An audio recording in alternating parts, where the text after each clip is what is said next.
बच्चे और बच्चियों, तुम्हारे देश की महिमा, जो अनामी पुरुष है, जितनी गिनती भारतवर्ष में वो सब खत्म, और भी गिनती उसमें जोड़ दो वो भी खत्म। ये अनामी पुरुष की ये काया कितनी बड़ी है,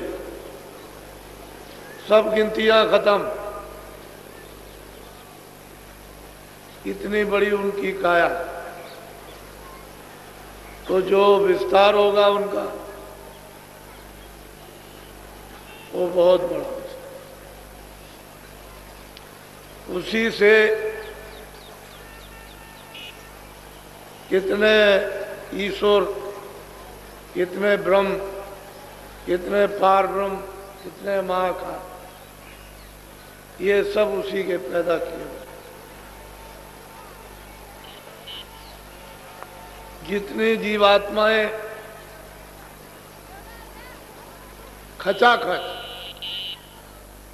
कोई भी रेशा बगैर जीवात्माओं के सुरतों के कहीं दिखाई देता नहीं, खचाखच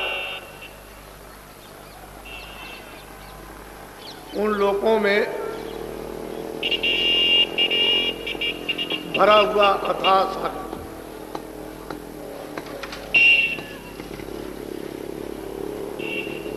जो वहाँ की जो सुरतें वहाँ रहती हैं, उनके लाखों लाखों ब्रह्मों के बराबर, यानी एक एक सूरत में प्रकाश है। वो ब्रह्म और ईश्वर की वहां कोई महिमा नहीं, वो पार ब्रह्म की वहां कोई भी महिमा नहीं। वो एक सूरत, एक एक सुरतों का, एक एक जीवात्माओं का इतना इतना प्रकाश, ये कुछ नहीं। ये सारी जीवात्माएं वहीं से आई। जब उन्होंने अपने से अलग रचना का विस्तार किया तो पहले अगम लोक मंडल बनाया, वहां अगम पुरुष को स्थापित कर दिया। उनकी महासंघ से भी ऊपर की ये उनकी काया है। फिर उन्होंने अलग लोक स्थापित किया, अलग पुरुष को वहां बैठा दिया। उनकी थोड़ी ही कम ऐसी उनकी काया। फिर सतलोक उन्होंने स्थापित किया, सतपुरुष को बैठा दिया। ये अनामी पुरुष ने ये तीनों लोगों की अपनी स्वेच्छा से स्थापित, और वो तीनों लोग एक रस है, एक रूप है, एक रस है, स्थिर है, अस्थायी है, परिवर्तनशील नहीं। सतलोक से, सतपुरुष से ये विस्तार है। तो जितनी जीवात्माएं सतलोक में खचाखच भरी हुई है, वो सब लाखों लाखों एक सूरत ब्रह्म की अस्थि। ब्रह्म में कोई अस्थि नहीं, ईश्वर में कुछ नहीं। ये तो वहां का खेल होता। फौरन उड़ी, और उन्होंने इतने देखते देखते एक पलक के मारते इतने बड़े बड़े महल बना दिए कि खरबों योजन ऊंची। उस देश की अर्वचनीय महिमा, ये सब जीवात्माएं वहीं से लाई गई। सतपुरुष ने जब अपने से ईश्वर ब्रह्म और पार ब्रह्म महापाल पुरुष को अलग किया मंडल बनाकर, तो इन सब लोगों ने अपने अपने मंडलों में तपस्या की, और ये लिखन पढ़न का काम नहीं है। जितनी स्याही समुद्र में बनाओ बन रहा है कि कल में पत्तों की बना लो पृथ्वी को कागज, इतने दिनों तक आप उस पर लिखो ये सब खत्म। इतने दिनों तक इन्होंने तपस्या की। ईश्वर ने जिसको खुदा कहते हैं, ब्रह्म ने जिसको रब कहते हैं, पार ब्रह्म ने जिसको अल्लाह कहते हैं, महाकाल पुरुष ने सबने तपस्या की घना घोर और सत्पुरुष को खुश करने कि हमसे प्रसन्न हो जाए। हमको देश से क्यों निकाल दिया, अलग क्यों कर दिया, कोई कारण तो होगा ही। अब वो तो उनकी मौज मर्जी की बात। इतने दिनों तक ये तप करते रहे, तब वो उसके बाद सत्पुरुष इनसे प्रसन्न हुए कि तुम्हारी तपस्या पूरी हुई, हम तुमसे खुश हैं, बोलो तुम क्या चाहते। फिर उन्होंने सतलोक के समान राज मांगा कि जैसा आप, इनको मालूम हो गया था कि मुझको निकाल दिया, तो राज मांगा कि आपके राज के समान ही हमको राज। तो मौज मर्जी सत्पुरुष की थी। उन्होंने मतलब ये कहा चाहे मत। तो जीवात्माओं के बगैर, सुरतों के बगैर यहाँ कोई रचना नहीं हो सकती किसी भी मंडल में। जब वो सुरतें आएंगी तभी रचना बैठेगी। वैसे तो जीवात्माओं का भंडार एक छोटा सा सब लोगों में सत्पुरुष ने तकसीम कर दे। वो तो अथाह सागर है, उसके लिए क्या, उसमें से जरा सा दे दिया। उसमें अथाह सागर भरा हुआ, उसका तो कोई पारावार नहीं। तो एक छोटा सा भंडार सुरतों का अपने अपने मंडलों में ऊपर से देते चले आए। तो इनको भी बांट दिया निरंजन भगवान को। ऐसे ही ऊपर से बांटते चले आए। तो अपने अपने भंडार को इन्होंने सबने स्वीकार कर लिया कि मालिक मुझसे प्रसन्न हो गए। बस ये भंडार लेकर के उधर तो नामी के द्वारा उतार के ले आएंगे दूसरा कुछ। जब उतारा जाएगा तो एक आवाज से दूसरी आवाज, एक नाम से स्थान तक ले आएंगे तो वहाँ वो नाम वही, फिर वो अपने नाम पर उतार लेंगे, अपनी आवाज पर, अपने बाजे पर। तो ये धीरे जाए तो ठेका बनाया कि इतने दिनों तक तो सब यहाँ रहो। कितने जुग बीत गए, अनगिनत, गिने नहीं जाते हैं। सतयुग त्रेता द्वापर पहले तो थे ही नहीं।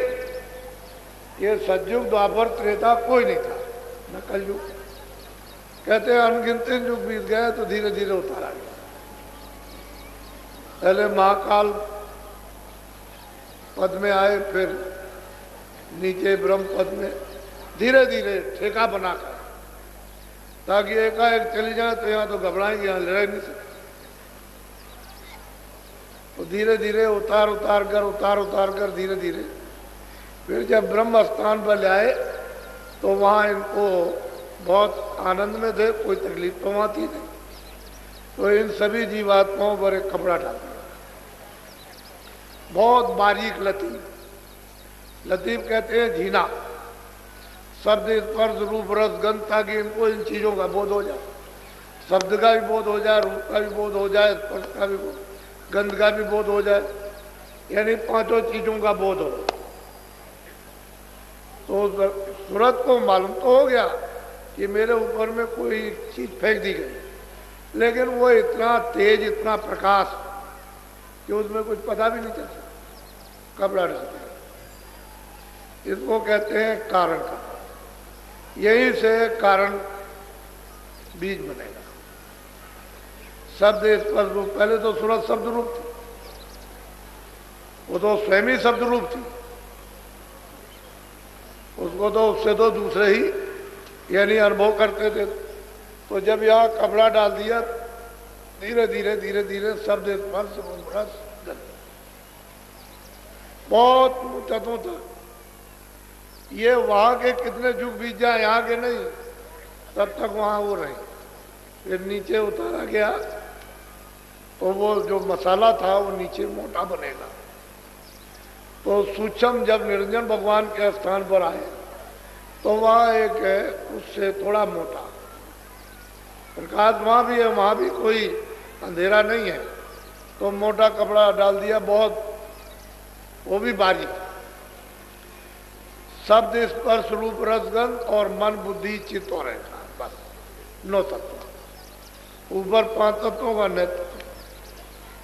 ये मंडल है इनके, ब्रह्म के और ईश्वर के अलग अलग, ईश्वर का मंडल अलग है और ब्रह्म का अलग अलग मंडल है इनके, बहुत बड़े बड़े। उन मंडलों में कितनी त्रिलोकियां, कितने लोग हैं वो गिने नहीं जा सकते, इतने बड़े बड़े मंडल। तो जब यहाँ बहुत मुद्दतों तक रखा, फिर धीरे से नीचे उतारा, तो आद्या मां शक्ति ने इन पर उससे मोटा कपड़ा डाल दिया, थोड़ा सा मोटा, उसको कहते हैं लिंग से। जैसे स्वर्ग वैकुंठ में तो 9 तत्वों का कपड़ा डाला, 10 इंद्रियां, चतुसंताकरण, मन बुद्धि चित्त और अहंकार, और 3 गुण, रजोगुण तमोगुण सतोगुण। अब वो देखिए कि वो कारण शरीर तो सूक्ष्म में चला गया और सूक्ष्म शरीर लिंग में चला गया, और फिर उसके बाद में जब यहाँ उतारा मृतलोक में, उसी आवाज के द्वारा, बाजों के द्वारा, तो जीवात्माओं को यहाँ ले आए। तो सबसे नीचे वाली आवाज है घंटा से, इसको पकड़ के जब यहाँ उतारा गया तो माँ के पेट में खोल तैयार करके, और उन्होंने जब 5 महीने का हो गया तो सूरत को दोनों आंखों के बीचों बीच उस खोल में बैठा दिया। तो ये खोल क्या, 5 तत्वों का, जल पृथ्वी अग्नि वायु आकाश, ये तो 5 का हो गया। उसके अंदर वाला 9 तत्वों का हो गया। फिर उसके अंदर जो है वो इसके ये 5 तत्वों का लिंग शरीर 17 तत्वों का, फिर उसके अंदर 9 तत्वों का शरीर, फिर उसके अंदर 5 तत्वों का। अब इस तरह से इसने कपड़ा पहन रखा। अब इसको अगर कोई नहीं जानेगा तो इसका कपड़ा कोई उतार नहीं सकता, ये आभूषण है उसका। तो इतने कपड़े सूरत ने पहन रखे। उस समय पर कोई बंधन नहीं था, सूरत यहाँ बैठ गई, माँ के पेट में सब सुन रही है, सब देख रही है, कोई आंख बंद नहीं थी। जैसे ही 9 महीने का बच्चा पैदा हुआ तो आंख भी खुली, कान भी है, सब बातें सुन रही और सब देख रही है और चढ़ती चली जाती है। उसे रोक टोक नहीं है, चढ़ जाती है। एक इसको उतार दिया, छोड़ दिया, फिर उसने लिंग को उतारा, उसको छोड़ दिया, फिर उसने सूचक को उतारा, छोड़ दिया, कारण को उतारा, छोड़ दिया, चली जाती। और रोज दरबार में सतलोक में हाजिरी से सब जितनी भी ये सुरतें जीवात्माएं सब रोज जाती थी। उस समय जाने आने का कोई बंधन नहीं। अब इनको कहा गया कि भाई तुम गंदगी ये अपनी छोड़ देना, गंदगी को पास न रखना, वहीं तो जो सुरतें यानी मतलब गंदगी छोड़ दी, सर से निकल गई। इनकी अवध रखी 1 लाख बरस, तो बहुत चली गई वापस, वो कम नहीं गई, बहुत गई। लेकिन जब ये मालूम हुआ कि सब चली जाएंगी तो निरंजन भगवान ने फिर अब इनके लिए रोक टोक खड़ी कर, फौरन उन्होंने शक्तियां पैदा करके और उनका जन्म दिलवा दिया और उनको आदेश दे दिया कि जंगल में चले जाओ घोर तपस्या। वो चले गए ब्रह्मा विष्णु महादेव और वहाँ 20,000 वर्ष तप किया। फिर उनको जब समाधि लगाई तो उनको देववाणी हो गई कि तुम चारों वेद विधान बना। बस यही से सब बंधन हो गए। ये कूड़ा कचड़ा, ये सब पाप का पुण्य का, अच्छे का बुरे का, न्याय का सत्य असत का सब ये पड़ेगा, क्योंकि उस समय तो आँख खुली थी, कान खुले थे, रास्ता कुछ बंद नहीं था, नाक भी खुली, जाते थे आते थे। बस इतना ही था कि जा रहे आ रहे अपना घोंसला देखे हुए, फौरन उतर के आए, अपने घोंसले में आ गई। ये उनका घोंसला था, पंचभौतिक शरीर। लेकिन जब अवध पूरी होगी तब चले जाए। तो फिर पीछे से ये झगड़ा लगा दिया। तो जब ये झगड़ा लगाया तो फिर गंदगी इसमें छन करके वो तो कारण लोक में चली गई जमा हो, कुछ सूक्ष्म लोक में गंदगी जमा हो गई, कुछ लिंग लोक में गंदगी जमा हो गई। जो बारी बारी अशुभ कर्म हुए वो मतलब ये कि शरीर में जमा, तो मन और बुद्धि और चित्त और ये सब गंदे हो गए, अंतःकरण गंदा हो गया। फिर वो जीवात्मा जो स्वच्छ और साफ बैठी हुई थी वो गंदी होने लगी। तो इस बार आपने कूड़ा कचरा डाल करके इसको गंदा कर, तो आँख भी बंद हो गई, कान भी बंद हो गए, नाक, क्योंकि ये तो वहाँ लेकर के आई थी। इस बार तो कोई पर्दा था नहीं, तो आँख पर, कान पर, नाक पर, इसमें तो सुधा ये चीज है, वहाँ भी रहेगी तब यही चीज है। तो जो चीज कुदरती है जिसको कोई बना नहीं सकता वो उसके अंदर मौजूद। आँख भी है, कान भी, नाक भी, अब गंदगी पड़ गई, बस यही से बनना। आज़ादी दे दी, उसने कहा जो भी कोई कर्म करेगा मृत लोक में वो अपने अपने कर्म का फल भोगेगा। अब वो पता ठिकाना तो हम भूल गए, अपने घर में आने का, भाई किस रास्ते से जाएंगे, घर में पहुंचेंगे वो भूल गए। अब यहीं पर लगे झगड़े में, बस यहीं पर बस बस्ती बसाने लगे, इच्छा बसाने लगे, ममता करने लगे, आशा बांधने लगे, बस यही झगड़े। अब आपकी वो आशा खत्म हो गई, इच्छा खत्म हो गई कि अपने घर का कैसा आनंद है, कैसा सुख है, कैसी सुंदरता है, कैसी शक्ति है, कैसा ज्ञान हो, भूल गए। सही बात तो सही है कि ये आपका ये प्रदेश है। और देखो आप 50 वर्ष के हो गए, 60 वर्ष के, 70 वर्ष के तो जाने, और वैसे तो बच्चा आता है जब समय पूरा हो जाता है कर्मानुसार, तो 2 साल का भी चल दिया, 4 साल का भी, 10 साल। लेकिन अगर पूरी आयु आपको मिली है और संभाल के लिए चलोगे तो 50 भी जा सकते हो, 60 भी जा सकते हो और 80 भी जा सकते हो। संयम बिगाड़ दोगे तो पहले ही चले जाओगे, क्योंकि श्वासों की पूंजी खत्म हो जाएगी संयम बिगाड़ने से, तो पहले ही आप इस मकान से खाली कर दिया, चले जाओ। बस ये कर्मों का बंधन हो गया, और जीव जो है इस बंधन में फंस गए। अब उसने और नीचे फिर सजाए, उनके कारागार बना दिए, तो जीवात्माओं को कहीं निकल ना जाए तो सजा देने लगे। अब वो चले गए, अब कब होगा, तो ये उनका काम यही है। और इन्होंने ऐसी ऐसी रचना की है, स्वर्ग में की इतनी सुंदर रचना, तो वहाँ पर मतलब ये है कि स्त्रियाँ भी है, पुरुष भी हैं, छोटे छोटे बच्चे भी दिखाई देते हैं। बहुत सुंदर रचना, बहुत खूबसूरत, यानी चित्रकारियों से ऐसी सुंदर है। वहाँ के लिबास, पहरावा, कपड़ा तो नहीं है रुई का है, रेशमी ये कपड़ा तो नहीं, लेकिन मालूम होता है कि ऐसा सुंदर कि वो जेवर वगैरह जो उसकी काशी पहराव, बेल बूटों का इतना सुंदर है कि वो मोहित हो जाए, ऐसा लिबास। स्त्रियाँ जो वहाँ की चमकीली है, यानी वस्त्रों को मालूम होता है पहरे हुए इतने चमकदार हैं कि तुम फौरन मोहित हो जाओ। वो अप्सराएं उधरी रहती है, नित्य नाच, नृत्य होता रहता है। ये नाच आज क्या चीज है, कुछ नहीं, हर वक्त 24 घंटे हर क्षण नाच होते रहते हैं, विचित्र भांत के नाच। तो साधक के लिए तो अगर कोई बताने वाला नहीं तो उधर से आगे जा ही नहीं सकता, वो तो वहीं फंस जाए। तो उसने ऐसा माया का जाल कि इससे बचो, यहाँ तो वहाँ लक्ष्मी है, सावित्री है और पार्वती, और वहाँ स्त्रियाँ हैं, दोनों घेर लेंगे, ऊपर नीचे दाएं बाएं रिद्धियाँ सिद्धियाँ सब घेर के खड़ी हो जाती हैं। तो बुद्धि का हरण, प्रलोभन दे देंगे, बस आपकी साधना खत्म। ऊपर जाइए तो आध्यात्म आ सकती, उसका इतना बड़ा लोक है कि मतलब यह है कि कितने, मतलब यह है कि करोड़ों कि 1 2 4 10 20 करोड़ नहीं, कितने करोड़ों का लंबा मैदान, उसमें औरतें ही औरतें। स्त्रियाँ तो उससे जाल से निकालना बहुत मुश्किल।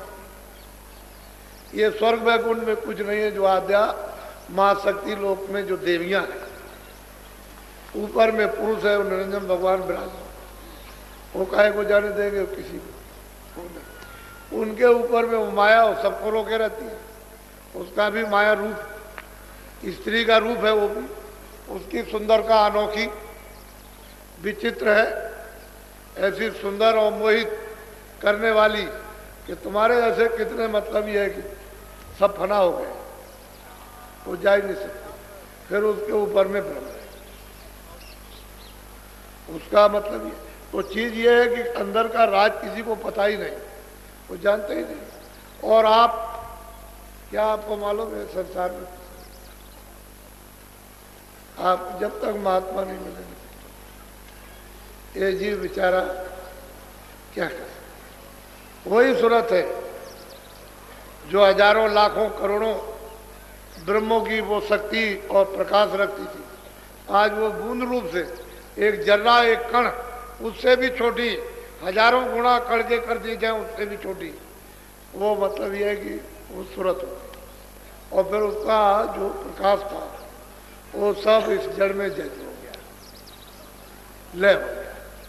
अब बिना महात्मा महापुरुषों के इसको कोई समेट भी नहीं सकता, क्योंकि उनको मालूम है कि कहाँ बैठी है, उनको पता है इसमें क्या है, आँख भी है, कान भी है, नाक भी है, ये बरामद, ये समेटी कैसे जाएगी, उधर से खींची किस तरह से जाएगी, प्रकाश सिमट करके कैसे आएगा, ये उनको मालूम है। योगी योग करते रहे वो भी बेकार हो, उससे भी कोई लाभ नहीं।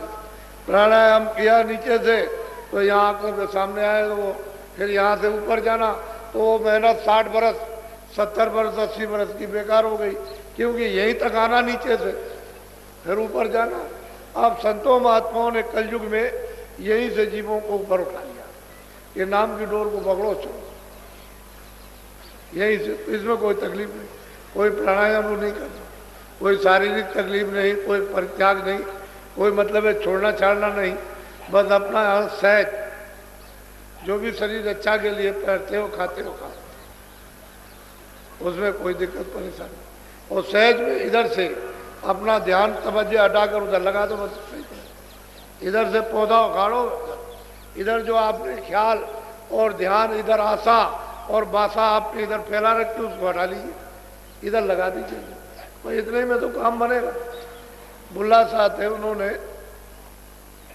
किसी ने पूछा कि आपने कैसे भगवान को पाया, कह रहे अरे भाई क्या है, इधर से जैसे मैं पौधा उखाड़ता हूँ और ये इधर लगाता हूँ, जैसे धान उसका पौधा इधर लगाया खेत में, कह लगे भाई इतनी देर में भगवान मिलता, इधर से ध्यान हटाओ इधर लगा दो,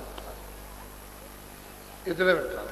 तो कलयुग में इसीलिए तो उन्होंने कहा है कि कलयुग के समान कोई सरल सुलभ भगवान की प्राप्ति के लिए दूसरा जीवों के लिए है ही नहीं, ये सुलभ युग है। फिर इसमें महात्माओं का पदार्थ, ऊपर से सत्पुरुष ने उन संतों को भेजा कि जाओ जीवों को ले आओ, जगा के, चिता के, समझा के, प्यार करके, हर तरह से उनके सब सुन के, साफ सुथरी करके अच्छी तरह से उनको धो धा के ले आओ। और क्या हो तो प्यारी करते, प्यारी से बता सकते हैं, दूसरा और कुछ नहीं। शक्ति नहीं, शक्ति तो कर सकते, लेकिन वो शक्ति करेंगे तो बदनाम होगा। ये इनमें कालंक है तो उनमें दया है, कालंक का नाम निशान नहीं। तो शक्ति अति कुछ नहीं, प्यार कर, तो प्यार में फंसा लेंगे कहीं, चलो मेरे पीछे पीछे चले आओ, तो ये जीव चला जाएगा, फिर किसी के बस की बात नहीं। फिर और प्यार में उसको फिर सब बंधन टूट जाएंगे, चाहे जितने भी पाप लदे हों उस पर, वो सब धो दिए जाए। वो तो वहाँ धोने की नदी है, फौरन पोर दिया उसमें, बस छटक फटक करके साफ। उधर गए तो उधर देखा क्या है, कौन जा रहा, वो धर्म जरा जगाती है, बैठा हुआ है, तो आवाज लगाई कि तलाशी दे दो, कैसे जा रहे हो, ये टिकट है, ये है टिकट, ये नाम।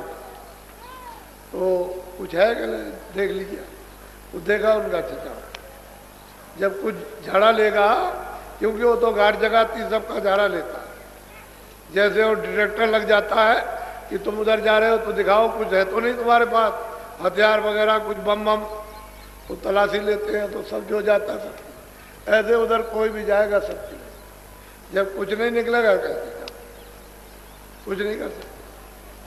तो आपने तो अभी मतलब ये है कि कहीं गोता लगाया ही नहीं, जाने नहीं कि गोता जीवात्माएं कहाँ लगा के फड़फड़ा करके शुद्ध पवित्र और साफ हो जाती है। तो महात्मा ले जाते हैं, उसमें नदी में बोरा बोर देते हैं कि कर ले स्नान जल्दी से, कलमल के जितने भी कर्म अशुभ शुभ इनको धो डाल जल्दी से। तब ये जीव धोता है, उसमें नहाता है। इनको बेचारों कहाँ का नाम, नदी कहाँ बह रही, कर्मनाशा नदी कहाँ है इन्हें क्या पता। कर्मनाशा नदी है, उसमें स्नान वो महापुरुष कराते हैं। तब ये जीव इस योग होते हैं कि हम आगे चले गए। नहीं कैसे कर्मनाश ना हो तो कौन ले जाएगा।